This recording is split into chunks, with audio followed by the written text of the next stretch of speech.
Hi, everybody. Welcome to another edition of Lioness Magazine Interviews. Today we are here with Sarah Barnes-Humphrey. She is the founder and the oh so brilliant creator of Blended Pledge. And I am not even going to attempt to tell you all the beautiful stuff that Blended Pledge does. I'm going to ask Sarah to do it. So welcome, Sarah. Thanks for joining us today. Let's do it. Thanks for having me on the show, Bobby. You are always such a ray of sunshine. I love it. Except when I'm not, of course. I mean, everybody has their moments, including me. All right. I want you to tell me the gap that you saw in the speaking world that led you to create Blended Pledge. Yes. And thank you so much for that question and allowing us to talk about it, because what I found out a while ago was that the number one barrier for us to see more inclusive voices on industry stages is travel expenses. And I've been to a lot of conferences. So I come from the supply chain and logistics industry, which is very male dominated. And I would hear it at every conference. Where are the women? Where are the inclusive voices? Why aren't we hearing from more of the frontline workers so that we can understand what the challenges actually are, et cetera, et cetera, et cetera? And we all know when we go to conferences, I mean, at the end of the day, the businesses are going there to be able to get more business. I mean, that's theoretically what's happening. And so they're sending their sales and marketing folks. They're not necessarily sending their operations. They're not necessarily sending their frontline workers. And I watched my best friend go through this. And this is what really prompted it, because she would get asked to speak on stage. And the company that she worked for wasn't necessarily saying, okay, we're going to pay you to travel to be able to speak, because they didn't really necessarily see a business case for it. And so it was realistically for her to be able to get out there for herself and her personal brand. And so she would drive, like I'm from Toronto. She would drive 4 hours to Detroit to get on a JetBlue flight, because that was the less expensive one at the time. And this was a particular instance where we were both going to a conference in Vegas. To fly to Vegas, to then stay on the other side of the strip, because she was able to get a hotel room for like $50 a night or something like that, because it wasn't close to the conference. And the closer you get to the conference, the more the hotel rooms are. Just so she could say yes to a speaking engagement and spend an hour on a panel on stage. And I was All like, right. this is crazy. I have heard so many crazy stories like that. People who are couch surfing, showing up because they drove through the night because they couldn't afford a hotel nearby. Because they want to be on those stages. They understand the benefit of being on the stages, but they just don't have the cash. Yeah. Well, and sometimes, let's face it, diverse entrepreneurs sometimes have to decide between travel expenses and food on the table, right? If they're running a business and they're running a lean business or it's a startup, I mean, I didn't pay myself for the first 3 years of my business. So, these are the things that we have to decide and figure out what we're going to do. And sometimes it's just not that simple, because food on the table is a necessity for your family to survive. And it's crazy to me that we have to make those choices today in 2026. And as well as I do, being on stage can mean the difference between your business taking off and it taking longer to take off.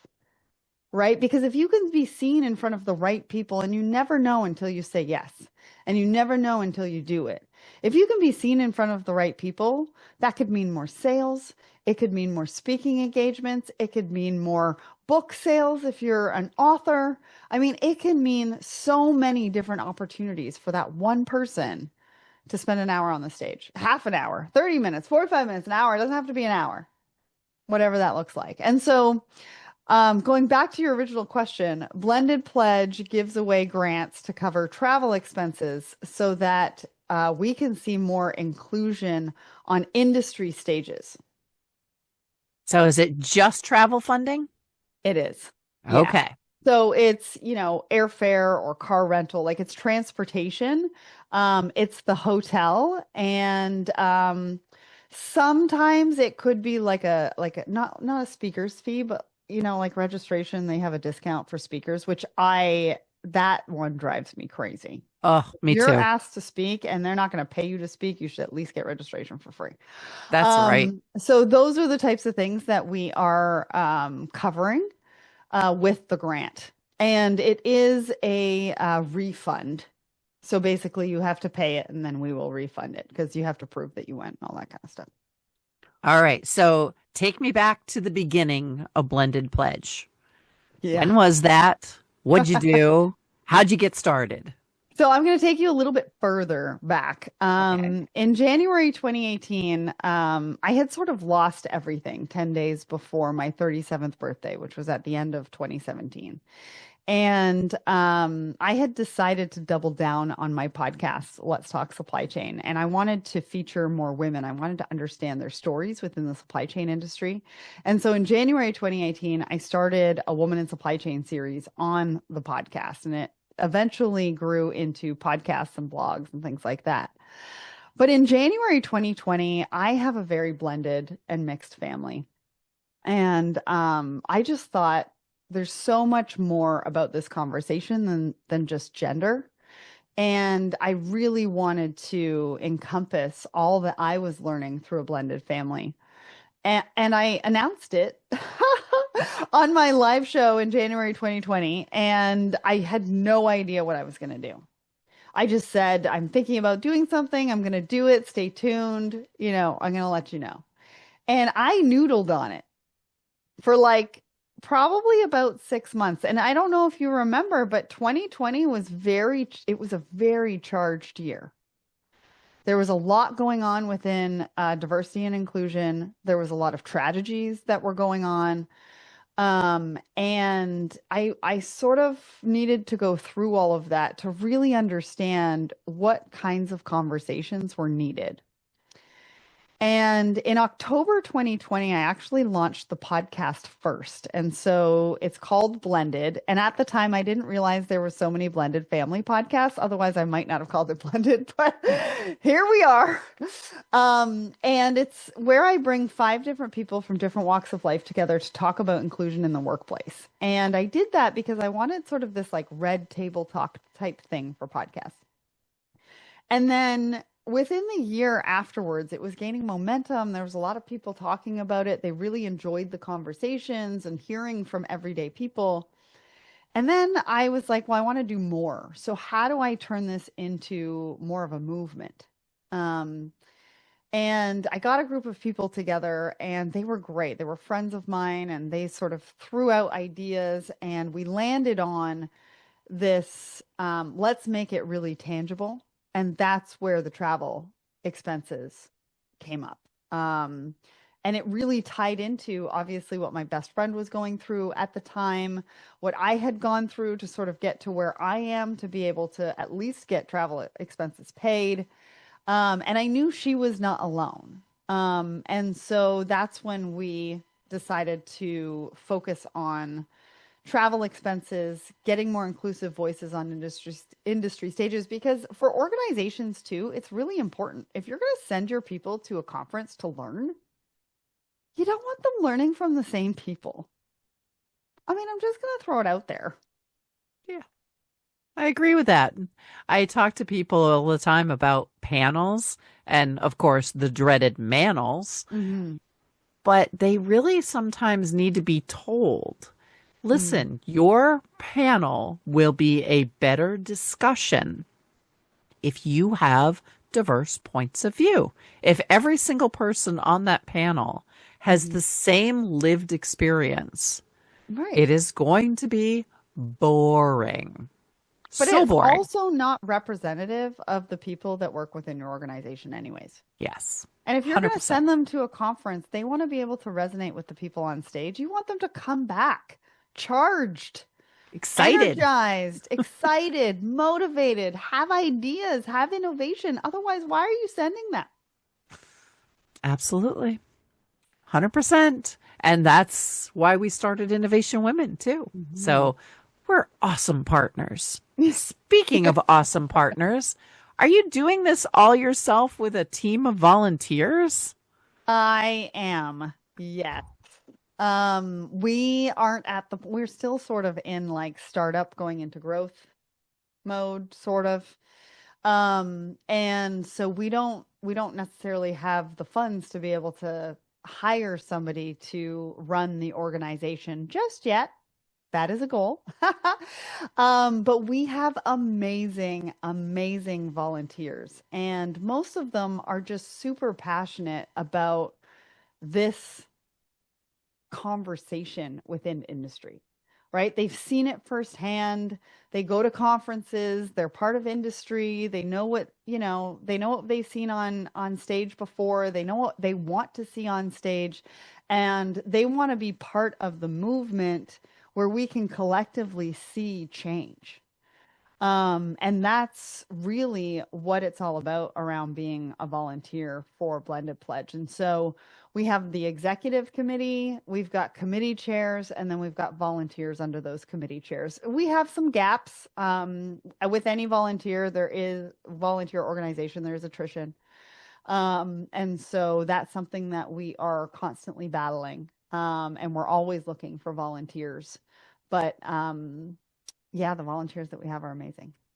All right. So, what about the funding itself? Where is that coming from? Yeah, so we've got a whole fundraising committee, and we actually get some of our funding from corporate sponsors. And so any organization that has a philanthropic arm are, we welcome a chance to talk to you, to be able to talk to you about what the advantages are of contributing to the Blended Pledge. And then we also have GoFundMe and PayPal Giving Fund, because what I realized is that this affects so many different people. And a lot of people want to be able to get involved, but might not have the time to volunteer. And so we wanted to give individuals that are passionate about this topic a way to be able to contribute. And so they can do that through PayPal Giving Fund or GoFundMe, even if it's $5. You know, it It really adds goes up. a long way. Hmm. It every little bit adds up. So, you started getting applications. Yeah. What surprised you the most about the applications when they started coming in? And you're gonna appreciate this one. So there's a couple of examples that I'm going to share. One is that a lot of women that I spoke to that needed the travel funds to be able to say yes to a speaking engagement actually did not think that they deserved it, that somebody else deserved it more. So they weren't going to apply. Okay. And I was kind of like, wait, what? Why don't you think that you deserve it? Why do you think that somebody else should apply? We've got money in the bank. If they're not going to apply and you need it today, why aren't you going to do it? And so I've had to have a couple of those conversations with them. And I don't know if it's in our nature or whether it's a little bit of imposter syndrome. I don't know. So that's one example that surprised me. The other one that surprised me was that we had somebody who applied for a grant, and we had approved them. And then they had gone back to their company to tell them, and the company said, absolutely not, you're not allowed to do it, because it would make them look bad, because they didn't pay for them to go and do the speaking engagement. So, did the company pay in the end? No, they didn't pay. Oh, we're not going to pay, but you can't accept money anywhere else. Yeah. Huh. Yeah.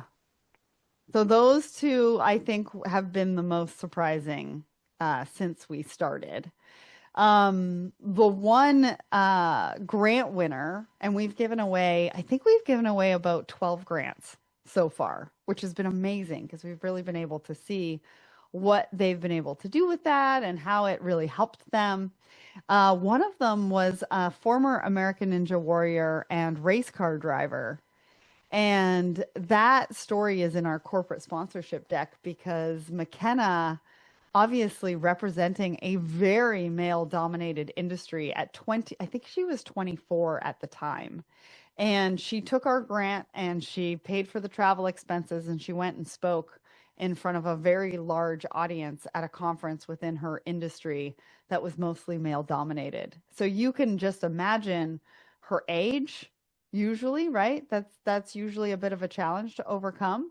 And then also being able to speak on that stage and really be heard made a huge difference for her. That's wild. Can you give me a sense, like you've given away 12 grants so far?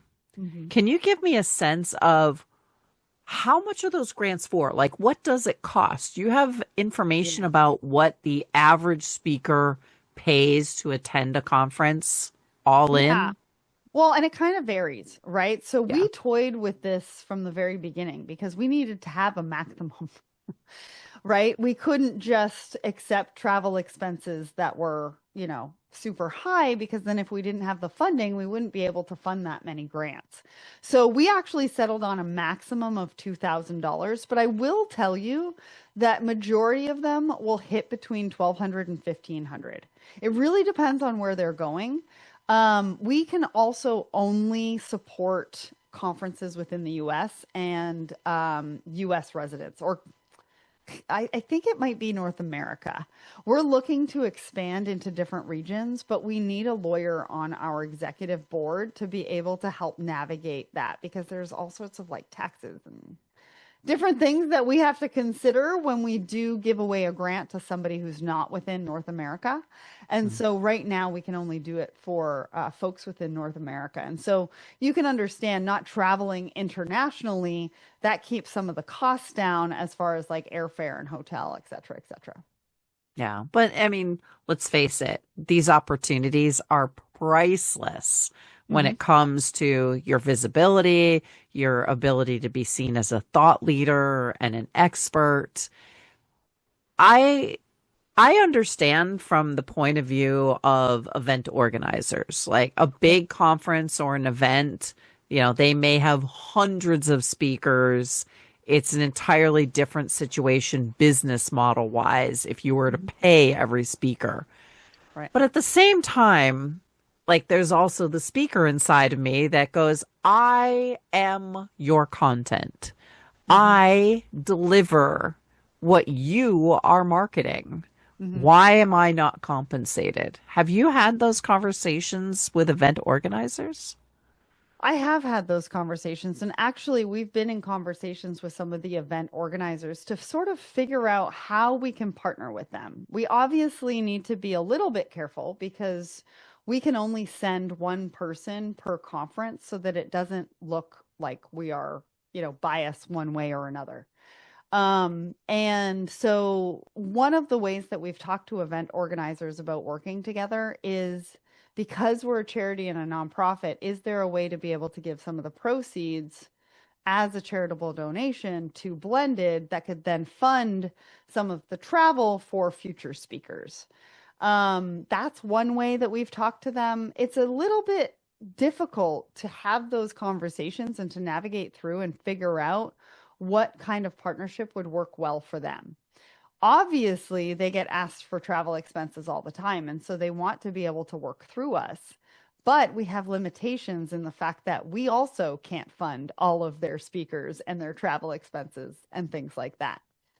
Um, I think that, speaking fees are a completely different animal and a completely different conversation that we don't really get involved in. Do I think that speakers should get paid? I do. I mean, I realistically, like you said, we are like the speakers are the content. But there's a fine balance, I think, on both sides that need to be considered in the fact that there is some brand awareness or personal brand awareness for that particular individual to be able to get out in front of a group of people. And if there are maybe there's book sales that are tied to that, where if they speak, they're able to sell their book and they're able to make money that way, then maybe there is or isn't a speaker's fee, right? Because there has to be consideration for some revenue to be able to be brought into the equation on the back end too, that the event organizer wouldn't be responsible for. I You see mean, what I mean? I always tell the speakers, it's like, listen, somebody did you the kindness of assembling an audience filled with your potential best customers. Yeah. You want to Yeah. get paid too? Like Mhm. let's look at the value. And we do work with a lot of speakers who say, get me in front of that audience Mhm. and I will close business, So far this is what I exceeding the mean. value. Yeah, and this is what I mean, right? I think there is a responsibility on both sides. Hmm. And I think we as speakers also need to take responsibility in the fact that if we're going to do this, we need to make it worth our while, but that's not necessarily on the event organizer every single time. If there's an opportunity for us to close business, sell books, whatever that looks like, then we have to make sure that whatever we're presenting on stage is going to lead to that. Yep. And I think sometimes there is an assumption by event organizers that you work for a bigger organization and you will get compensated and you will get, well, basically the ability to expense it. True. And, That's not always the case.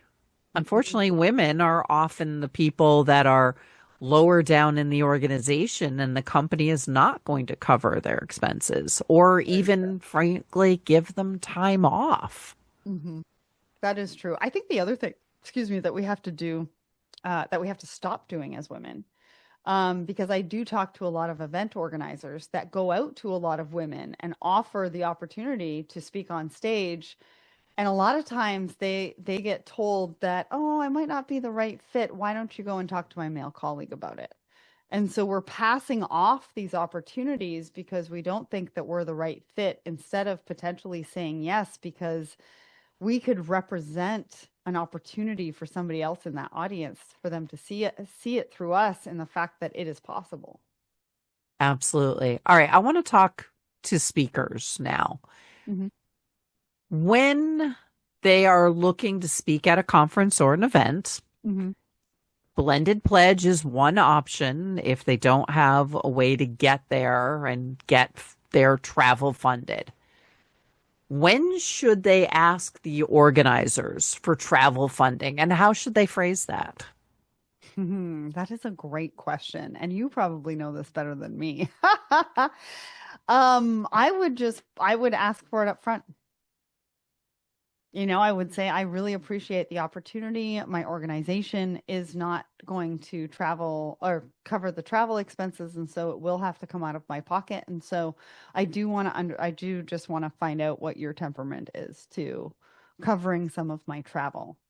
And a lot of times what I have found is that they'll cover the hotel at least. Mm. But I think you need to get comfortable asking. And it gets more comfortable the more you do it, right? The more you ask for it. At this stage, for me, my answer to them, if they don't cover travel expenses, is that my pro bono activities are sold out for the year. Yep. So there are also, I want to go back to the hotel thing and Hmm. just, to really zero in on the hotel. Most big conferences and events have to book in advance a Hmm. block of rooms. They do. And sometimes that block of rooms, they are responsible to the hotel or the convention center. That block of rooms may sit empty. Hmm. So if you are asking for coverage of your travel expenses, starting with the hotel is a great option. Say, do you have a block of rooms? Do you have a room in that block of rooms that perhaps might go empty? Hmm. Because being in the hotel that the rest of the event is at takes so much stress off you as a speaker. You're not Yeah. trying to grab a cab from across town or looking at the expensive Uber or Lyft. Hmm. Like you are right there. You just walk downstairs. Yeah. A Especially in plus. Vegas. Oh, yes, in Especially in Vegas, Vegas. I crazy. mean, Vegas, you're walking like 2 miles to get anywhere. You do not want to be on the other end of the strip. Let's just put it that way. Last time I was there, it was over 100 degrees the entire Woo! time that we were there. And every time I went outside, it was like a blast of hot air, just, kind of completely encapsulated you. Right, And, the thought of walking more than a few feet was not pleasant. Let's just put it right. that way. Yeah, it's so So true. staying in the hotel, never seeing the light of day, okay. All right. So back to Blended Pledge. Mhm. What's the future look like for Blended Pledge?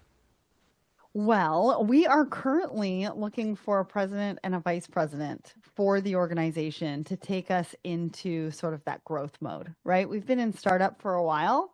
We've got most of our volunteers in our committee chairs, and we want to go into that next stage of nonprofit life.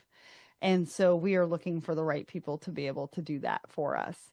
I think each committee has, like, we're always focused on three things: volunteers, applications, donations. Like those at the core of what we do, those are the three things that we need all the time.